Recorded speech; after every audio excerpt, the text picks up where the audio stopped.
Question में बोलता है at t minute past 2 PM. इसका मतलब है कि 2 बज के ना कुछ मिनट्स हो गए। वैसे ये चीज गलत दिखा रहा है, ये 10 बज के 10 मिनट दिखा रहा है ना। वो भी है 9 या 10 8 मिनट है। तो ये टाइम थोड़ा गड़बड़ाहट ही होगी इसमें। तो क्वेश्चन है at t minute past 2 PM the time needed by the minute hand of a clock to show 3 PM was found to be 3 minutes less than t square by 4 minutes. Find the value of t. सबसे पहले मतलब ये हमारी watch है, Thakur watch without hands, ठीक है।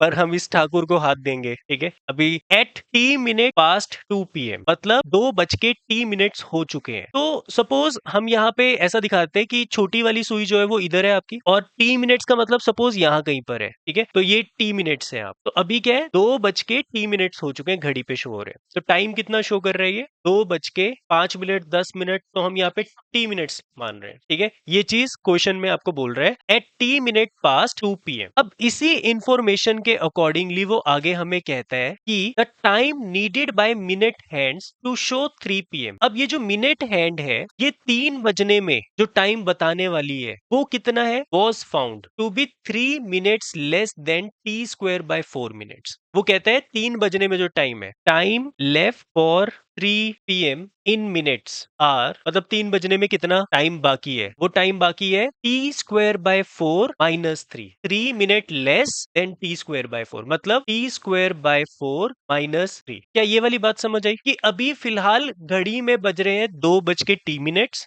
And जब check किया गया तो 3 बजने में टी स्क्वायर बाय 4 माइनस 3 बाकी है। अच्छा, अब मुझे एक चीज बताओ, अगर घड़ी में 2 बज के टी मिनट्स है, इस इंफॉर्मेशन से 3 बजने में कितना टाइम बाकी है। देखो ये चीज जब इधर पहुंच जाएगी तो 3 बज जाएंगे, मतलब पूरी 60 में से अगर आप ये टी माइनस कर दो तो ये वाला पार्ट आ जाएगा।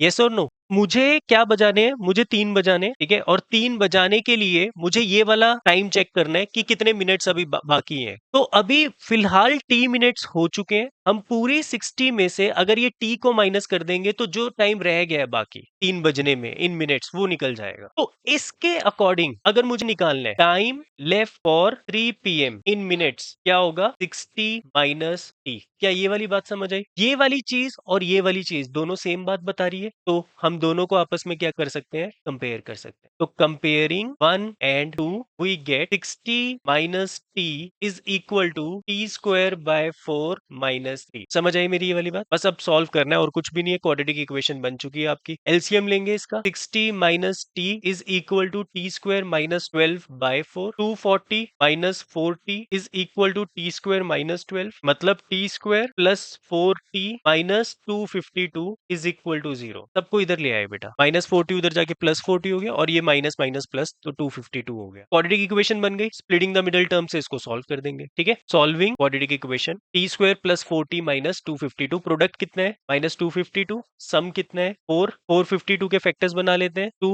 1 252 के फैक्टर्स बना लेते हैं। तो 1 2 एंड 6 126 63 21 3 7 7 1। हमें 4 बनाना है, तो 21 और 12 से नहीं बनेगा, 9 और 18, 18 और 14 से बन जाएगा, ठीक है। तो 18 एंड माइनस 14, तो ठीक है। तो t square plus 18t minus 14t minus 252 is equal to 0। तो एक फैक्टर बन गया t प्लस 18 और दूसरा फैक्टर बन गया t माइनस 14 इक्वल टू 0। तो t की वैल्यू या तो माइनस 18 होगी या फिर कितनी होगी, प्लस 14। तो क्या माइनस में टाइम लेफ्ट हो सकता है, नहीं, नेगेटिव वाला तो रिजेक्ट हो जाएगा। इसका मतलब कितने मिनट्स बाकी हैं, 14 मिनट बाकी है 3 बजने में। सो टाइम लेफ्ट फॉर 3 पीएम कितने हैं, 14 मिनट्स। समझ आया क्वेश्चन में क्या बोल रहा था वो। तो सबसे पहले क्वेश्चन में तो ये बोल रहा था कि 2 बज के टी मिनट्स हो गए, तो 2 बज के टी मिनट्स हो गए, तो मुझे ये पता लगाना था कि 3 बजने में कितना टाइम बाकी है। तो हमने क्या किया, 60 में से वो टी को माइनस कर दिया, तो 3 में से बजने वाला टाइम बाकी आ गया, ठीक है।